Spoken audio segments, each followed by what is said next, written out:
Hello friends, welcome to our channel जहां हम बात करते हैं साइंस बेस्ड क्वेश्चंस और साइंस बेस्ड फैक्ट्स की।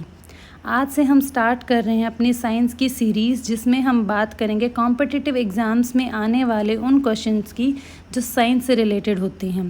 साइंस के 3 पार्ट होते हैं, फिज़िक्स, केमिस्ट्री एंड बायोलॉजी। तीनों को हम डील करेंगे। सबसे ज़्यादा जो क्वेश्चंस आते हैं दैट इज़ फ्रॉम बायोलॉजी। किसी भी कॉम्पिटिटिव एग्ज़ाम में आने वाला जो साइंस का पोर्शन है उसमें 60% बायो रहती है and the rest 40% is physics and chemistry. तो आज हम डिस्कस करने वाले हैं कि बायो के अंदर हम किस तरीके के टॉपिक्स पढ़ेंगे, किस तरीके के उसमें से क्वेश्चंस आते हैं, कैसे हम उनको सॉल्व कर सकते हैं। बायो यानी जीव विज्ञान। हम अपने आसपास जितने भी लिविंग ऑर्गेनिजम्स देखते हैं, included plants, human being, other animals, microbes, bacteria, fungus, वो सब के सब आते हैं बायो के अंदर और आज हम उन्हीं की स्टडी को स्टार्ट करने वाले हैं। बायोलॉजी, क्या मतलब है बायो का? बायोलॉजी जो है वो 2 वर्ड से मिलके बना है, बायोस एंड लोगोस। बायोस का मतलब होता है life and logos means study of, that means study of life, study of living organisms और साइंस ऑफ लाइफ, इनको ही हम बोलते हैं बायोलॉजी। हम कितने सारे ऑर्गेनिजम्स को अपने आसपास देखते हैं, एनीथिंग दैट कैन ग्रो और reproduce the same copy of itself is called living.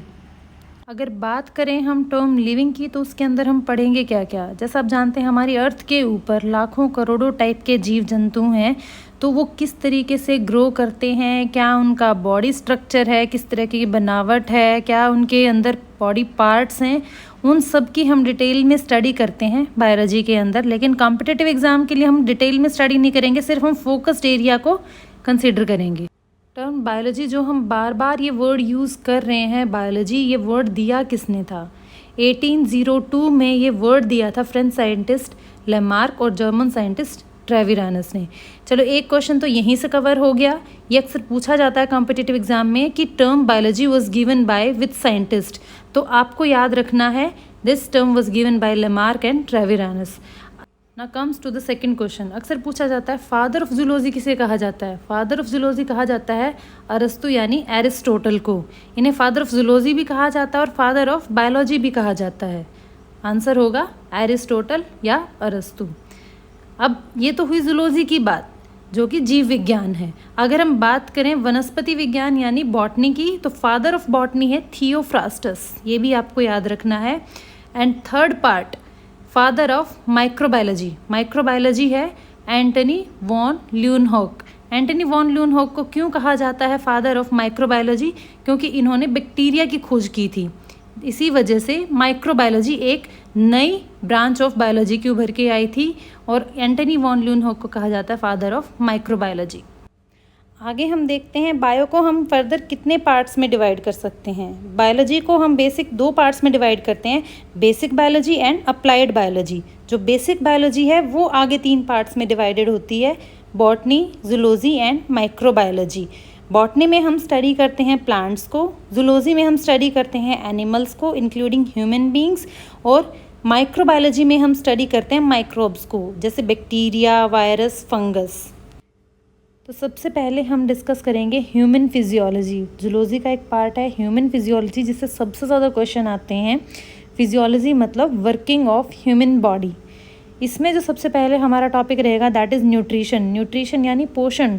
इसमें कौन से टॉपिक्स रहेंगे? आपने सुना होगा अपने फूड में carbohydrate, protein, fats, minerals, water, सब कुछ बैलेंस होना चाहिए। यही सारी चीज़ें आती हैं न्यूट्रिशन वाले चैप्टर में। और किस पर्टिकुलर न्यूट्रिएंट की डेफिशिएंसी से कौन सी डिजीज़ होती है, कौन सा अगर हम एक्सेस में ले लें तो टॉक्सिक हो सकता है, कौन सा न्यूट्रिएंट हमारी बॉडी में क्या काम करता है, किस चीज़ से मिलके वो बने होते हैं, ये सब आता है न्यूट्रिशन के अंदर। सेकंड है डाइजेस्टिव सिस्टम। डाइजेस्टिव सिस्टम में हम देखेंगे जो भी हम न्यूट्रिशन चैप्टर के अंदर हम पार्ट पढ़ेंगे, कार्बोहाइड्रेट, फैट, प्रोटीन, वो हमारी बॉडी में कहाँ जाके डाइजेस्ट होते हैं। अलग अलग पार्ट होते हैं हमारे डाइजेस्टिव सिस्टम के, कौन से पार्ट में कौन सा जो पोर्शन है वो डाइजेस्ट होगा। Next will be respiratory system. हमें खाने से एनर्जी मिलती है, ये फैक्ट है, बट अकेला खाना हमें एनर्जी प्रोवाइड नहीं कर सकता जब तक उसका ऑक्सीडेशन नहीं होता।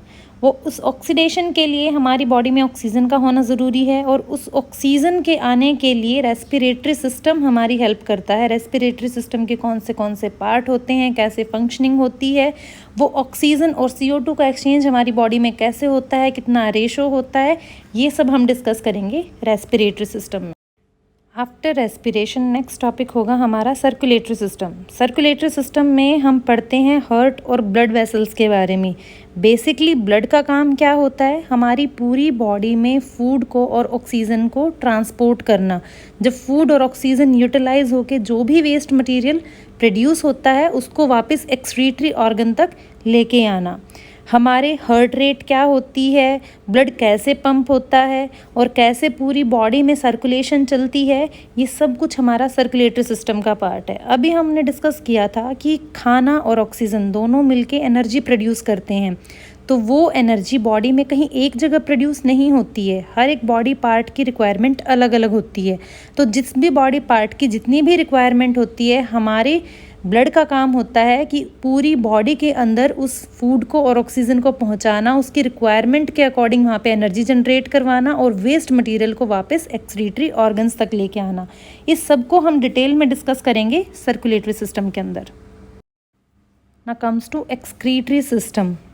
अब जब हम फूड डिस्कस कर चुके होंगे, रेस्पिरेशन डिस्कस कर चुके होंगे और सर्कुलेशन भी डिस्कस कर चुके होंगे, तो नेक्स्ट प्रोसेस क्या होगा, उस फूड से एनर्जी प्रोड्यूस होने के बाद बचा हुआ वेस्ट मटेरियल वो हमारी बॉडी से कैसे एक्सक्रीट होता है, कैसे निकलता है, वो हमारा इंक्लूडेड होगा एक्सक्रीटरी सिस्टम के अंदर। एक्सक्रीटरी सिस्टम के अंदर बेसिकली हम हमारी किडनी की फंक्शनिंग को पढ़ते हैं कि किडनी कैसे हमारे नाइट्रोजनस वेस्ट को एक्यूमुलेट करके उसको यूरिन के अंदर कन्वर्ट करती है और हमारी बॉडी से एक्सक्रीट करती है। किडनी से रिलेटेड जो डिजीज़ होंगी, किडनी से रिलेटेड जो भी फंक्शनिंग होंगी, जो हार्मोन्स होंगे, वो सब कुछ हम डिस्कस करेंगे एक्सक्रीटरी सिस्टम के अंदर।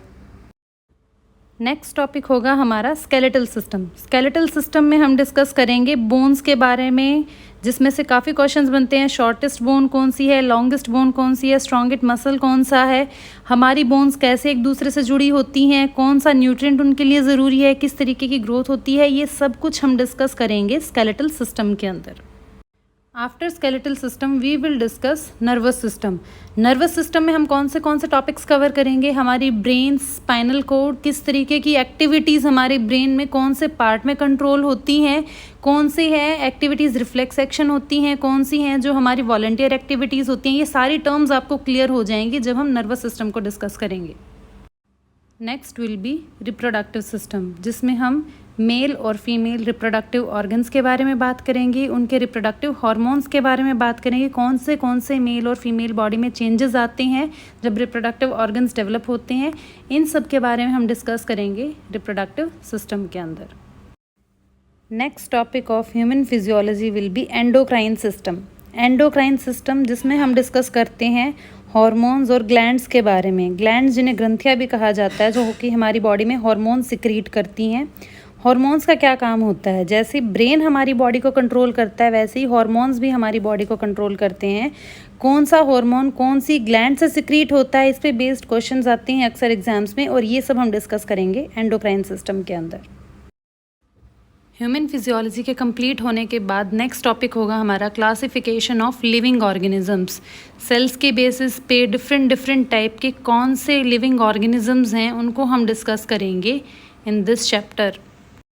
नेक्स्ट टॉपिक होगा हमारा सेल बायोलॉजी। सेल बायोलॉजी में हम डिस्कस करेंगे different type of cells, eukaryotic cells, prokaryotic cells, plant cell, animal cell, इनका स्ट्रक्चर कैसा होता है, कैसे इनमें डिफरेंसेस होते हैं, ये सब हमारा कंप्लीट होगा सेल बायोलॉजी के अंदर। ऐसे जूलॉजी को कंप्लीट करने के बाद हम मूव करेंगे second part of biology, that is botany. Botany में हम करते हैं study of plants, plant physiology and morphology.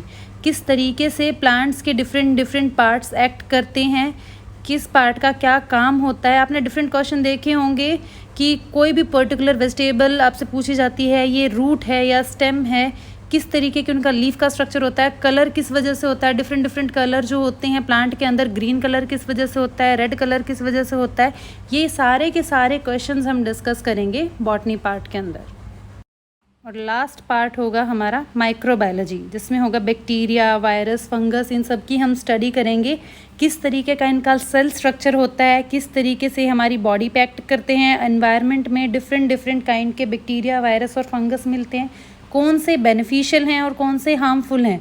इन पे डिजीज़ बेस्ड क्वेश्चन भी बहुत सारे आते हैं, कौन से डिजीज़ बैक्टीरियल है, वायरल है, फंगल है। तो ये सारे क्वेश्चंस हम डिस्कस करेंगे माइक्रोबायोलॉजी के अंदर। इन सब को डिटेल में पढ़ने के लिए सीरीज़ को फॉलो करें।